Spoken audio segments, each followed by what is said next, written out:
आज हम यहोशू की पुस्तक में 10वें अध्याय का अध्ययन 28वें वचन से शुरू करेंगे और इस अध्याय को पूरा करेंगे।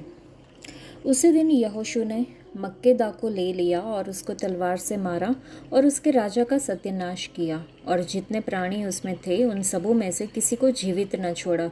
और जैसा उसने यरीहो के राजा के साथ किया था वैसा ही मक्केदा के राजा से भी किया। तब यहोशू सब इस्राएलियों समेत मक्केदा से चलकर लिब्ना को गया और लिब्ना से लड़ा और यहोवा ने उसको भी राजा समेत इस्राएलियों के हाथ में कर दिया। और यहोशू ने उसको और उसमें के सब प्राणियों को तलवार से मारा और उसमें से किसी को भी जीवित न छोड़ा। और उसके राजा से वैसा ही किया जैसा उसने यरीहो के राजा के साथ किया था। फिर यहोशू सब इस्राएलियों समेत लिब्ना से चलकर लाकीश को गया और उसके विरुद्ध छावनी डालकर लड़ा और यहोवा ने लाकीश को इस्राएल के हाथ में कर दिया। और दूसरे दिन उसने उसको जीत लिया और जैसा उसने लिब्ना के सब प्राणियों को तलवार से मारा था वैसा ही उसने लाकीश से भी किया। तब गेजेर का राजा होराम लाकीश की सहायता करने को चढ़ आया और यहोशू ने प्रजा समेत उसको भी ऐसा मारा कि उसके लिए किसी को जीवित न छोड़ा। फिर यहोशू सब इस्राएलियों समेत लाकीश से चलकर एग्लोन को गया और उसके विरुद्ध छावनी डालकर युद्ध करने लगा। और उसी दिन उन्होंने उसको ले लिया और उसको तलवार से मारा। और उसी दिन जैसा उसने लाकीश के सब प्राणियों का सत्यानाश कर डाला था वैसा ही उसने एग्लोन से भी किया। फिर यहोशू सब इस्राएलियों समेत एग्लोन से चलकर हेब्रोन को गया और उससे लड़ने लगा और उन्होंने उसे ले लिया और उसको और उसके राजा और सब गांवों को और उनमें के सब प्राणियों को तलवार से मारा। जैसा यहोशू ने एग्लोन से किया था वैसा ही उसने हेब्रोन में भी किसी को जीवित न छोड़ा। उसने उसको और उसमें के सब प्राणियों को नष्ट कर डाला। तब यहोशू सब इस्राएलियों समेत घूमकर दबीर को गया और उसे लड़ने लगा और राजा समेत उसे और उसके सब गांवों को ले लिया और उन्होंने उनको तलवार से घात किया और जितने प्राणी उनमें थे सबका सत्यानाश कर डाला, किसी को जीवित न छोड़ा। जैसा यहोशू ने हेब्रोन और लिब्ना और उसके राजा से किया था वैसा ही उसने दबीर और उसके राजा से भी किया।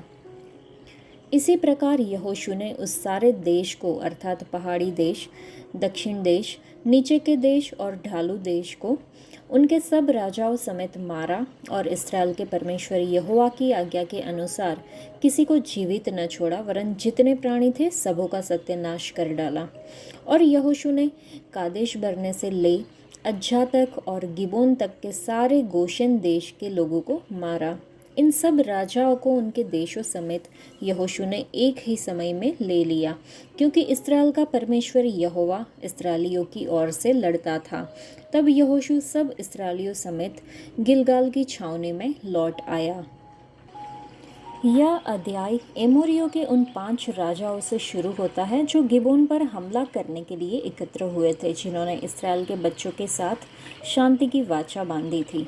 और परमेश्वर ने गिबोन के लोगों को स्वर्ग से भारी ओलों की वर्षा करके और सूर्य और चंद्र को स्थिर करके बचाया, ताकि गिबोन के लोग जो मूर्ति पूजक थे परंतु इस्राएल के परमेश्वर पर विश्वास करते थे, यहोशू उनके विरुद्ध योद्धाओं को नष्ट कर सकता था। परमेश्वर को उनकी ओर से लड़ते हुए देखने के लिए गिबोन के लोग थे। यह कितना अद्भुत दृश्य रहा होगा। जब मूसा अगुआ था तब परमेश्वर ने चिन्हों और चमत्कारों के द्वारा इस्राएल के लिए बहुत सी लड़ाइयाँ लड़ी।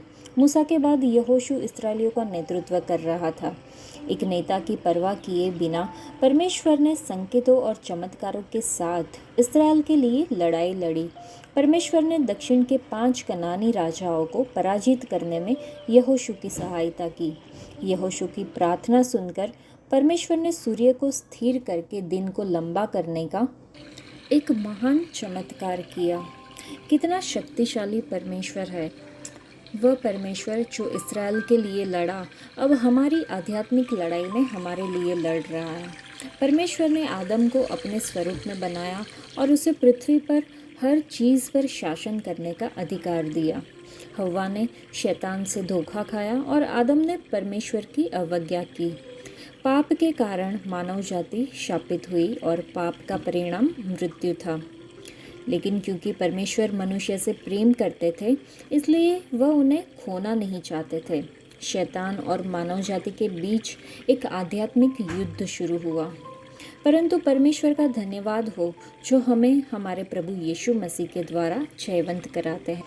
अगर हम अंत तक टिके रहे तो हम भी उनके साथ राज करेंगे। परमेश्वर ने मनुष्य को सदैव जीवित रहने और शासन करने के लिए बनाया है। जब यीशु मसीह वापस आएंगे तो यह उनमें पूरा हो जाएगा। तब तक हमारा आध्यात्मिक युद्ध जारी रहेगा। अंतिम जीत हमारी है क्योंकि परमेश्वर हमारे लिए लड़ रहे हैं। यहोशू के चले जाने के बाद भी गिबोन के लोगों पर परमेश्वर की कृपा बनी रही। जब राजा शाऊल ने संधि की अनदेखी की और गिबोन के लोगों को मार डाला तो बदले में शाऊल के 7 वंशजों को फांसी पर लटका दिया गया, जो कि हम दूसरे शमूएल की पुस्तक में देखेंगे।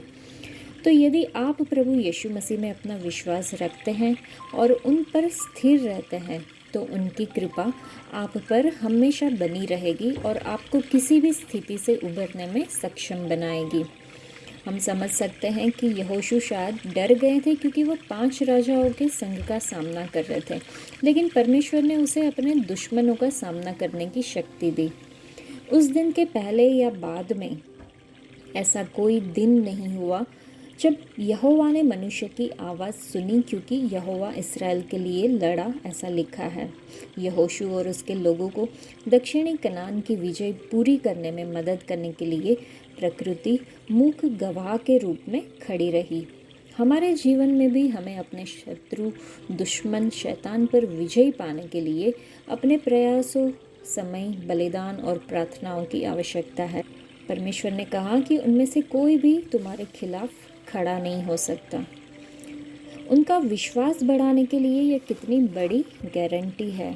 हमारा प्रभु यहोवा हमेशा अपने बहुमूल्य लिखित वादों के आश्वासन के द्वारा हमें प्रोत्साहित करते हैं और हमारे विश्वास को बढ़ाते हैं, ताकि हम हर कठिन परिस्थिति में अपने डर पर काबू पाने के लिए उन्हें बार बार पढ़ सकें।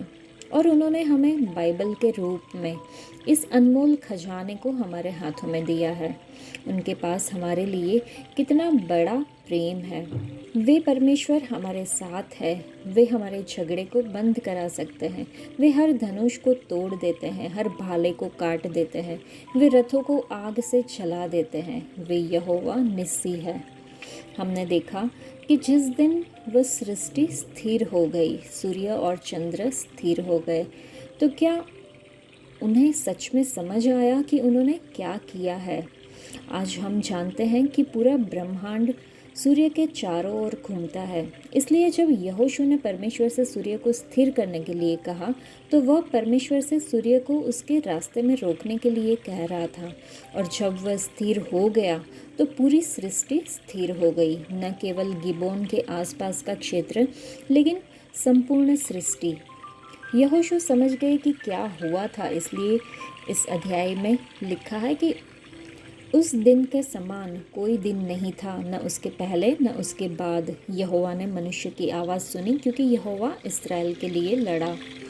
वही परमेश्वर आज हमारे पक्ष में है। वही परमेश्वर मनुष्य के रूप में नीचे आए और क्रूस पर मर गए।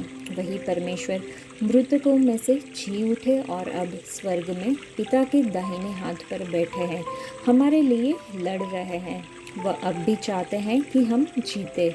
जिस परमेश्वर ने यहोशू के लिए सृष्टि को स्थिर किया, वह आज भी हमारे लिए लड़ रहे हैं। वह अब भी हमारी बात सुनते हैं और उस बुराई को नष्ट करने के लिए लड़ते हैं जो हमें नष्ट करने की कोशिश करती है। कभी भी यह ना सोचे कि हम अकेले हैं। वही परमेश्वर जो सृष्टि को नियंत्रित करते हैं, आपकी ओर से, हमारी ओर से लड़ रहे हैं।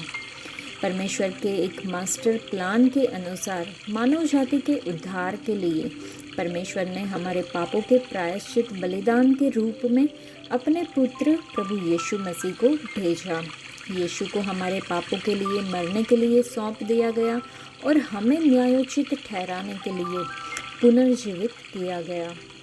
प्रभु यीशु मसीह का वादा है कि मैं जाकर तुम्हारे लिए जगह तैयार करूंगा और आकर तुम्हें अपने यहाँ ले जाऊंगा, ताकि जहाँ मैं रहता हूँ वहाँ पे तुम भी रहो। हमारे आध्यात्मिक युद्ध में विजयी होने के लिए यीशु ने पवित्र आत्मा को हमारे सहायक के रूप में भेजा है और यीशु हमारे लिए मध्यस्थता कर रहे हैं। मनुष्य को कोई रोबोट के रूप में नहीं बनाया, लेकिन उसे एक पसंदगी की आज़ादी दी गई।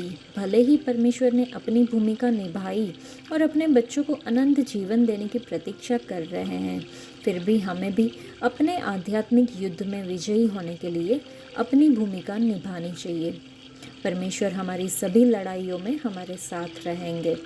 तो क्या हम पूरे दिल से यहोवा की आज्ञा मानते हैं ताकि वह हमारी सारी लड़ाइयाँ लड़ सके? यहोवा ने उसे और उसके राजा को भी इस्राएल के हाथ में कर दिया, ऐसे 30वें वचन में लिखा है। जब परमेश्वर हमारे साथ है तो हमारे लिए वो लड़ेंगे।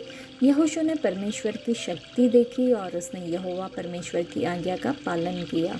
तो क्या हम अपने जीवन की हर स्थिति में यहोवा की आज्ञा का पूरी तरह से पालन करने के लिए तैयार हैं? हमारा परमेश्वर कौन है? क्या हम सर्वशक्तिमान परमेश्वर में विश्वास करते हैं? क्या हम किसी भी परिस्थिति में उनकी आज्ञाओं का पालन करने के लिए तैयार हैं? इस्राएल का परमेश्वर किसी भी परिस्थिति में हमारे लिए लड़ेगा। बाइबल में प्राथमिक उद्देश्य हमें चमत्कारों, अलौकिक घटनाओं और स्वर्गीय बातों के बारे में बताना नहीं है। इस अध्याय को पढ़ने से हमने देखा कि आकाश से ओले गिरे और लोग मर गए, सूर्य और चंद्र स्थिर हो गए। बाइबल हमें यह बताने के लिए है कि कैसे परमेश्वर संसार को बचा रहे हैं। चमत्कार परमेश्वर की एक पूरी कहानी का हिस्सा है, लेकिन परमेश्वर ने सिर्फ अलौकिक बातों के प्रति जिज्ञासा रखने वालों का मनोरंजन करने के लिए ये सब नहीं लिखा है। आज के लिए इतना ही। परमेश्वर आप सबको आशीष दे। धन्यवाद।